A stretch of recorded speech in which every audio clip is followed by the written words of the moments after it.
In the ageless depths, before time was measured by mortal means, when the great music of the Ainur first shaped the patterns of all that would be, there existed a spirit of profound wisdom and gentle heart. Among the countless Maia who served the Valar in their divine court, none possessed quite the same affinity for understanding the hearts of the children of Ilúvatar as did Olórin, he who would one day be known across Middle-earth as Gandalf. In the blessed realm of Valinor, Olórin walked the gardens of Urmo in Lórien, where dreams and visions flourished like flowers in eternal spring. Yet it was in the halls of Nienna where his spirit truly took shape. There, beneath the tutelage of she who weeps for the world's sorrows, Olórin learned the deepest wisdom, that from pain could come strength, from loss could come growth, and from mercy could come the greatest victories. While other Maia sought to master the arts of making or wielding power, Olórin learned to master himself, to understand the subtle currents of hope and despair that moved through all hearts. In those ancient days, he would often walk unseen among the elves, planting seeds of insight that would flower in their own time. The elves would sometimes catch glimpses of his presence, like starlight glimpsed through leaves, but they did not yet know him as a distinct being.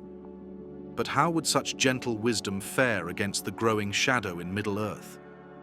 For even as Olórin walked among the elves of Valinor, darkness was stirring again in the distant shores of Middle-earth. Sauron, once lieutenant of Morgoth and now a power in his own right, had begun to cast his shadow across the lands of men and elves. When the shadow of Sauron began to lengthen across Middle-earth in the Third Age, the Valar decided to send emissaries to fight against the encroaching evil. Yet they did not send warriors or generals, but rather guides and counselors. Here emerges one of the great paradoxes of Olórin's tale.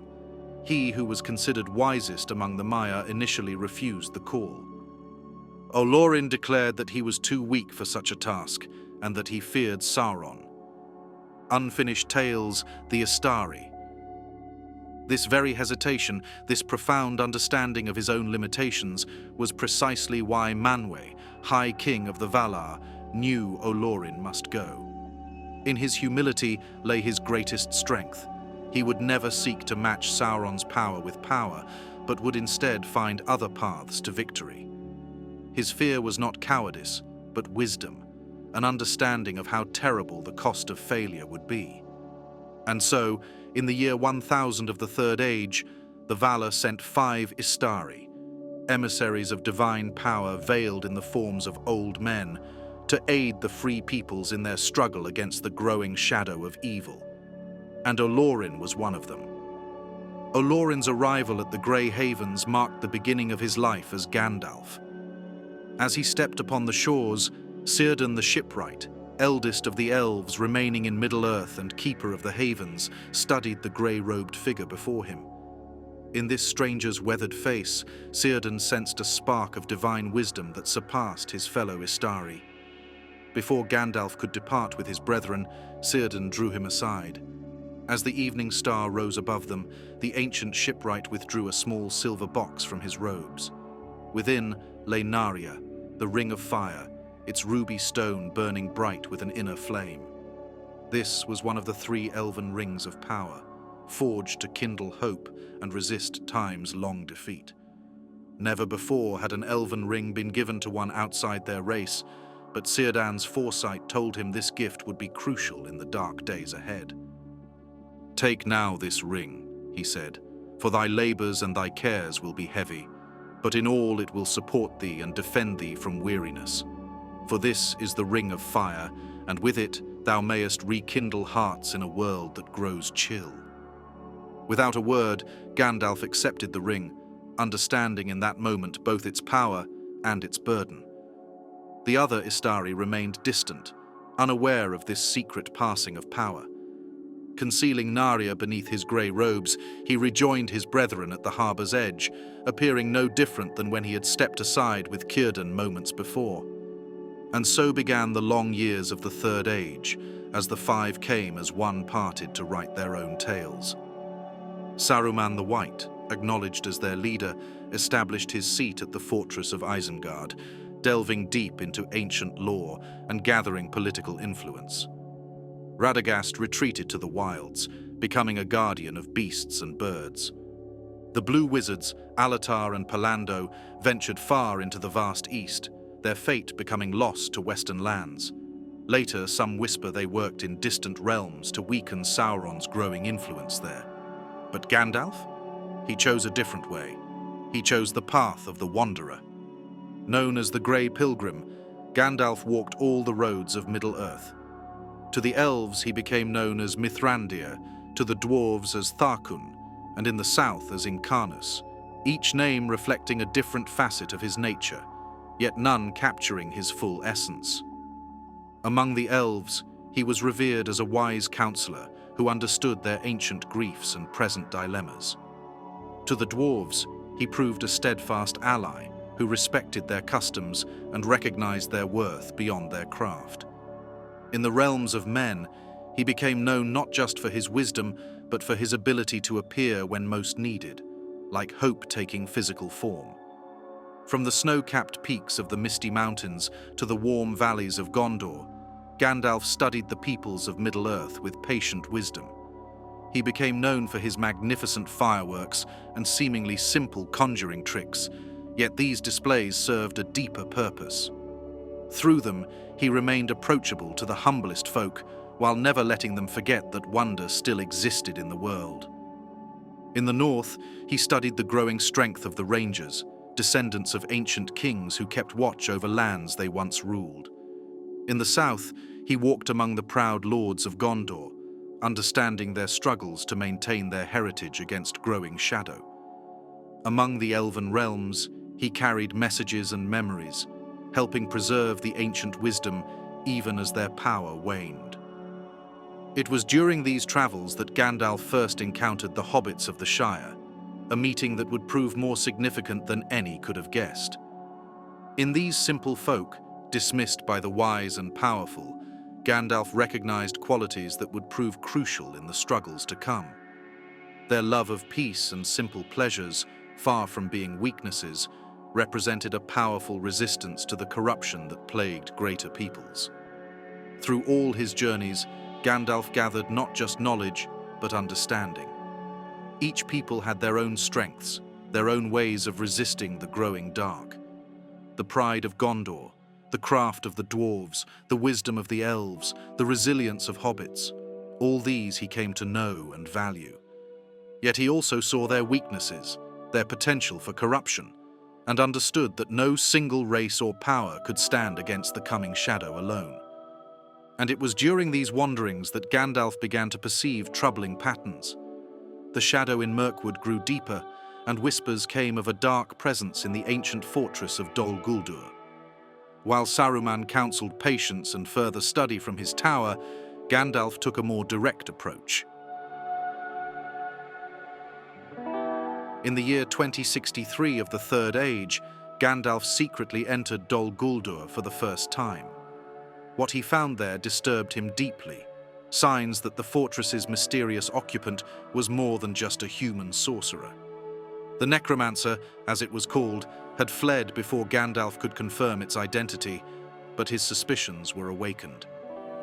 The shadow fell upon Greenwood the Great, and men began to call it Mirkwood, for darkness lay there, and evil things crept beneath the trees. These concerns led to the formation of the White Council in 2463, bringing together the wisest and most powerful of the Free Peoples, Galadriel, Elrond, and other elf lords, along with the Istari. Though Galadriel had wished Gandalf to head the council, he refused any fixed position of power. Thus, Saruman was chosen as leader, a decision that would have far-reaching consequences. For nearly 4 centuries, Gandalf continued his investigations while Saruman counseled against direct action. The tension between their approaches grew slowly but steadily. Saruman's pride was wounded by Gandalf's growing influence and his possession of Narya, though he hid this behind a mask of reasoned caution. In 2850, Gandalf made a second journey into Dol Guldur. This time, he discovered proof that chilled the hearts of even the wisest. The necromancer was none other than Sauron himself, gathering his strength for the dominion of Middle-earth. The enemy had returned. Yet, even this revelation failed to move the council. It was not until 2941, when Saruman could no longer deny the growing shadow, that he finally gave the approval for the White Council to strike against Dol Guldur, the same year that the quest to reclaim Erebor began. While the White Council prepared for their assault, the Grey Pilgrim understood that time was running out. The pieces of the enemy's game were set across the board of Middle-earth. Among these pieces was a matter that had long troubled Gandalf's thoughts: the fate of Erebor, the greatest dwarf realm in the northern world. In the year 2770 of the Third Age, the dragon Smaug had descended upon this mighty kingdom, driving out the dwarves and claiming their vast wealth for his own. Thorin Oakenshield, heir to the throne of Erebor, was left to wander with his people in exile, carrying the bitter memory of their lost homeland. Gandalf saw in Smaug a threat that could aid Sauron, should the dragon align with him.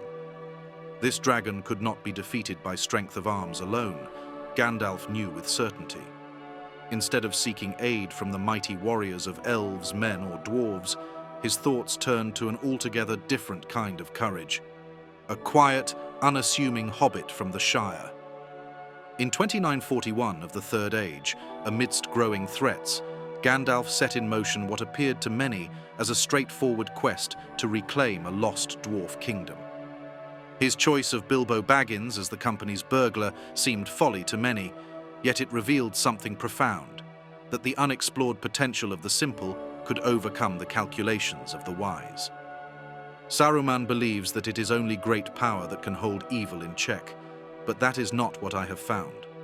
I have found that it is the small things, everyday deeds of ordinary folk, that keep the darkness at bay, simple acts of kindness and love.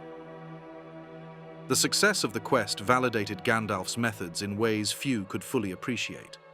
Not only was Smaug eliminated as a threat, but the northern kingdoms were strengthened, alliances were forged between peoples long suspicious of each other, and most crucially, a simple hobbit found a ring that would prove to be the pivot point of Middle-earth's fate. 2941 marked both victory and failure. While Gandalf secured the north through Smaug's death, the White Council's delayed movement on Dol Guldur proved costly. Sauron had already completed his preparations, withdrawing to Mordor not in defeat, but by design. Just as Gandalf had warned, the enemy's strength had grown too great while Saruman counseled patience. The pieces of a far darker game were already in motion. The dragon is slain, yet darkness gathers still. We should have dealt with Dol Guldur long ago. Galadriel at the White Council. The White Council fractured in the aftermath. Saruman's long opposition to action against Dol Guldur now appeared suspicious, though he maintained he had acted out of caution and wisdom. But Gandalf noticed how the White Wizard's interest had shifted increasingly to lore about the rings of power, particularly the one ring that Isildur had taken from Sauron's hand at the end of the Second Age. It was this growing preoccupation of Saruman's that turned Gandalf's thoughts to Bilbo's ring. The coincidence seemed too great. A ring of unusual properties, found just as Sauron revealed himself once more, and now Saruman's sudden interest in ring lore. Yet Gandalf was patient in his investigation, understanding that in matters of such grave importance, haste could prove more dangerous than delay. From 2941 to 3001, Gandalf searched through fragments of ancient records, building a troubling theory. The ring's ability to make Bilbo invisible matched old accounts of the One Ring. Its seeming resistance to age and wear echoes warnings in dusty scrolls about Sauron's craft. But many rings could grant invisibility. Proof remained elusive. The turning point came at Bilbo's farewell party in 3001. When Bilbo called the ring his precious, the same word Gandalf had read in accounts of Gollum, alarm bells rang. The hobbit's uncharacteristic reluctance to leave it behind only deepened his suspicions. For the next 17 years, Gandalf travelled between Minas Tirith's archives and distant lands, hunting for answers. He tracked Gollum's trail with Aragorn's help, piecing together the ring's history through scattered records and dark rumours. The creature's eventual capture and interrogation revealed crucial details about where the ring had been found. In 3018, certainty demanded action. Gandalf rode swiftly to Bag End. In Frodo's darkened study, he seized the ring and cast it into the hearth's hottest flames. Minutes passed in tense silence. When he retrieved it, the ring was still hot to the touch, and Gandalf warned Frodo not to pick it up. As they watched, ancient letters began to gleam along the band's surface, beautiful and terrible script in the tongue of Mordor. One ring to rule them all, one ring to find them, one ring to bring them all, and in the darkness, bind them. Gandalf let the ring cool before holding it carefully himself. The hobbit stared at it. The golden ring shone pure and perfect in the firelight. "Take it," he urged. "Take it. You are wise and powerful. What can I do? Will you not take it?" "No!" cried Gandalf, springing to his feet. "With that power, I should have power too great and terrible, and over me the ring would gain a power still greater and more deadly." He continues, "Do not tempt me, for I do not wish to become like the Dark Lord himself. Yet the way of the ring to my heart is by pity, pity for weakness and the desire of strength to do good. Do not tempt me. I dare not take it, not even to keep it safe, unused." In that moment, all his careful works that he had cultivated across the centuries crystallized into urgent purpose. After this revelation, Gandalf called forth his most trusted allies. From the towers of the Elven Havens to the hidden valleys of the north, his summons flew like autumn leaves before a gathering storm. Those whose trust he had earned through long years of counsel and friendship heeded his call: Elrond half-elven in his sanctuary of Rivendell, Aragorn son of Arathorn, whom he had guided since youth's first flowering, and Círdan the shipwright. Others too would soon join them. On October 25th, 3018, representatives of Middle-earth's free peoples assembled in Rivendell. There, Gandalf unveiled what his long years of searching had uncovered: the re-emergence of Sauron at Dol Guldur, the betrayal of Saruman, and the terrible truth of the One Ring. Time was critical. Sauron's forces were moving, and the ring must be destroyed. With Frodo, small and uncertain yet unwavering, stepped forward to bear the burden of the ring, the Fellowship formed quickly, 9 walkers against 9 riders. Their path was set to Mount Doom, where the ring must be unmade. As soon as they left Rivendell's safety, danger stalked their every step. Dark flocks of spy birds forced them to hide for days. Packs of wolves, servants of the enemy, attacked their camp in the darkness. Through treacherous mountain paths and deep snow they struggled, while Gandalf sought desperately to keep them ahead of Sauron's searching eye. But the greatest threat they would face came not from the Dark Lord's servants at all. In the first month of 3019, when Caradhras, that cruelest of mountains, turned them back with storms that reeked of Saruman's malice, Gandalf faced a choice he had long dreaded. The way south through Rohan was closed to them, watched by the eyes of Isengard. One path alone remained, through the lightless depths of Khazad-dûm, where slept a terror of the elder days.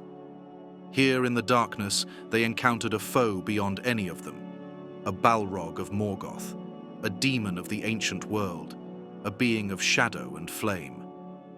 "This foe is beyond any of you. Run!" Gandalf commanded the Fellowship, understanding that this confrontation had perhaps been inevitable, one of the Maia of Valinor against a corrupted spirit of the same order. On the bridge of Khazad-dûm, Gandalf stood alone against this terror of the elder days. His battle cry echoed through the halls. "You cannot pass. I am a servant of the secret fire, wielder of the flame of Anor, you cannot pass. The dark fire will not avail you, flame of Udun. Go back to the shadow. You cannot pass. When the bridge shattered and both fell into the abyss, the true battle was only beginning. Through the deepest foundations of the earth they fought, plummeting past caverns untouched by light since the world's making. In those lightless depths, Gandalf glimpsed horrors older than Sauron himself, nameless things that gnaw at the world's roots, creatures so ancient even the Dark Lord knows them not. Yet still, he pursued the balrog, up from the earth's foundations in an epic struggle that would last 8 days and end only upon the highest peak of Ziraxigil. There, amidst ice and lightning, Gandalf cast down his enemy, but the victory cost him his life. Having fallen in battle with the balrog, Gandalf passed beyond the circles of the world. In the morning of February 17, 3019, in the high halls of Lothlorien, on the borders of Mirkwood and atop the peaks of the Misty Mountains, the elves felt a change in the air, like lightning before the storm. Galadriel herself paused in her workings, sensing a power both familiar and transformed. The Valar, perceiving Middle-earth's darkest hour approaching, had sent their messenger back with renewed purpose. In Fangorn Forest, where ancient powers still walked, Gandalf first revealed himself to the 3 hunters. Having passed through death and flame, he stood transformed. Gone were the grey robes and weathered staff. Now he stood before them in raiment white as snow, wielding a power that no longer needed to hide itself in shadow. The time for subtle guidance had passed. Naked I was sent back, for a brief time, until my task is done. At Edoras, his new purpose was made manifest. With a word, he broke Saruman's hold over Theoden King, and with another, he shattered his former leader's staff at Isengard. The White Rider now rode openly to war, gathering armies where once he had gathered only counsel. From Gondor's towers to Rohan's plains, hope rekindled in his wake. At Minas Tirith, he raised Glamdring against the Lord of the Nazgul himself, and at the Black Gate, he challenged Sauron's might openly, no longer a wandering pilgrim, but a beacon of defiance against the darkness. By March 9, 3019, the storm finally broke. What would happen in the next 15 days would determine the fate of Middle-earth. War swept across Rohan and Gondor like a tide of darkness. The beacons of Amon-Dîn blazed through the night, carrying Gondor's desperate call for aid. As the armies of Mordor marched on Minas Tirith, Gandalf rode Shadowfax through the gathering storm, bearing Pippin to the White City on March 10th. The next day, the armies of Mordor began their march on the city. While Gandalf organized the city's defenses, Theoden gathered the Rohirrim for their desperate ride south. Meanwhile, Aragorn, knowing time was against them, made his choice on March 13th to take the paths of the dead, seeking the aid of an ancient cursed army. The pieces were moving now, faster than ever before. No more time for subtle plots or careful preparation. The enemy had shown his hand at last, and the board was set for the final game. In the final days of the siege, Gandalf's strength was tested in full. When the armies of Mordor breached Minas Tirith's mighty gates with their great battering ram Grond, the Witch King himself led the charge, a being so terrible that few could stand before him. Gandalf stood resolute within the ruined gate, prepared to face this ancient evil.